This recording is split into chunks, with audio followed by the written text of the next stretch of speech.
Perkenalkan, nama saya Nur Aisyah Rahmatika. Di sini saya akan menyampaikan sedikit kesimpulan tentang prospek kerja administrator rumah sakit yang telah dijelaskan oleh Dr. Sergey Sen, Chief Operating Officer Apollo Hospital Rourkela, yang terbagi dalam 3 bagian. Yang pertama ada cure atau sektor inti, kedua non-cure atau sektor non-inti, dan yang terakhir entrepreneur atau kewirausahaan. Baiklah, yang pertama saya akan menjelaskan tentang cure atau sektor inti. Jadi, prospek kerja seorang administrator rumah sakit itu menjadi 3. Yang pertama, ada sektor inti atau cure. Di dalam sektor inti ini ada beberapa bagian. Yang pertama, operasional rumah sakit. Di dalam operasional rumah sakit meliputi pertama, pengiriman layanan, kedua, manajemen klien, ketiga, penyebaran dan pengoptimalan sumber daya, keempat, dokumentasi, kelima, penagihan atau asuransi, yang keenam, hubungan masyarakat. Yang selanjutnya, yang kedua, ada pemasaran. Pemasaran dan penjualan yang meliputi korporasi atau institusi, pertanggungan atau asuransi, langsung ke pelanggan, dan saluran penjualan. Yang ketiga, ada IT di rumah sakit yang meliputi pertama, ada HIS atau Hospital Information System yang mengelola operasional dan administratif di rumah sakit. Yang kedua, ada LIS atau Laboratory Information System yang digunakan di laboratorium medis. Yang ketiga, ada RIS atau Radiology Information System yang mendukung manajemen informasi di Departemen Radiologi. Yang keempat, ada BMS atau Building Management System, mengontrol dan mengawasi sistem teknis di seluruh bangunan rumah sakit. Yang kelima, ada aplikasi yang mencakup berbagai program, perangkat lunak, dan lain-lain yang ada di rumah sakit. Yang keenam, ada MIS, Management Information System, membantu dalam pengambilan keputusan dan manajemen strategis.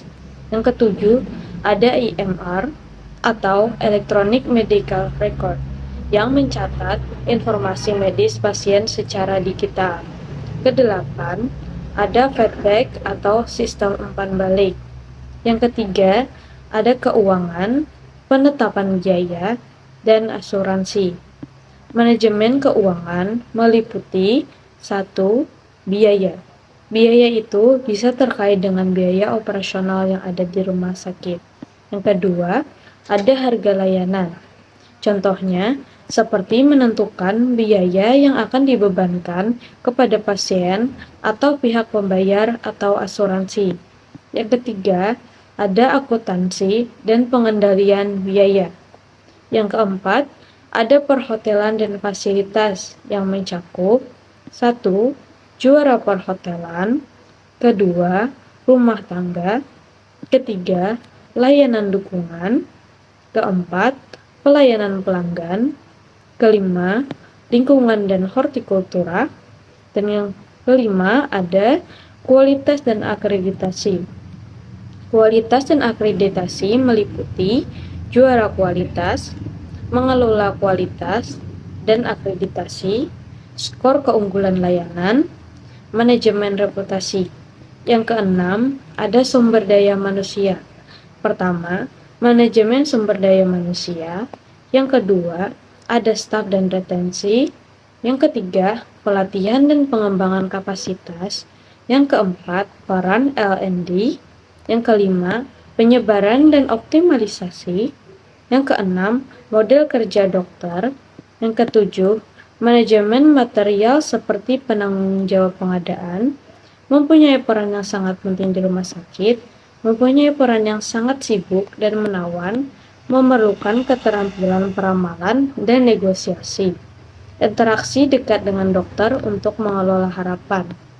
Yang kedua, ada peluang sektor non-inti yang meliputi 1. Konsultasi kesehatan. Yang kedua, farmasi dan CRO koordinator. Yang ketiga, pemberian layanan kesehatan masyarakat sampai sistem pendukung tingkat kabupaten. Yang keempat, ada badan-badan multilateral atau Bank Dunia, EVC, dan lain-lain. Yang kelima, pengembangan TI dan perangkat lunak di rumah sakit. Peluang yang ketiga, ada peluang kewirausahaan yang meliputi 1. Agensi LND. Kedua, peningkatan kinerja mitra.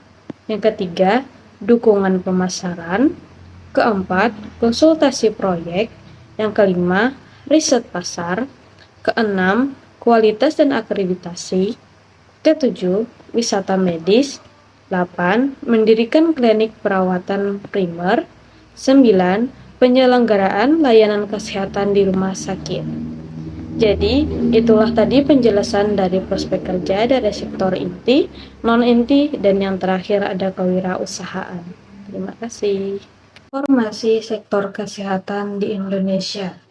Indonesia merupakan negara dengan pertumbuhan ekonomi yang pesat, dengan PDB yang kuat sebesar 4,5 hingga 5,5%. Namun, penyakit ini juga menjadi beban ganda. Penyakit menular konvensional malaria, kusta di satu sisi, dan penyakit gaya hidup tidak menular yang muncul cepat di satu sisi lain. 15 juta kasus penyakit jantung yang parah dilaporkan setiap tahunnya.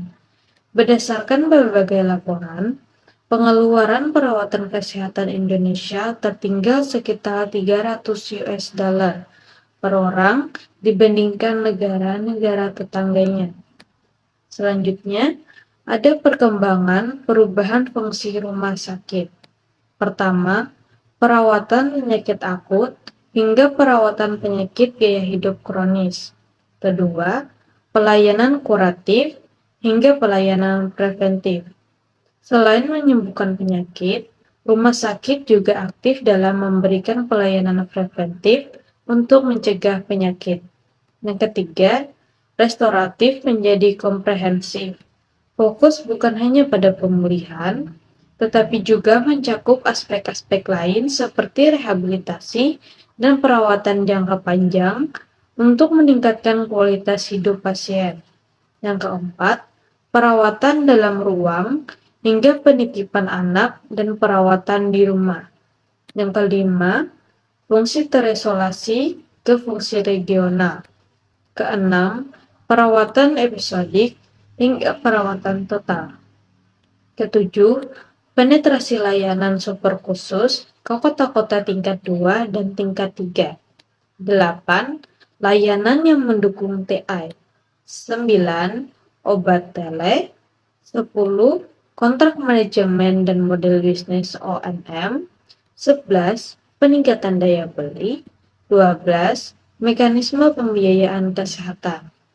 Tanggung jawab umum administrator rumah sakit. Pertama, mengelola informasi. Kedua, mengelola teknologi. Ketiga, mengelola sumber daya manusia.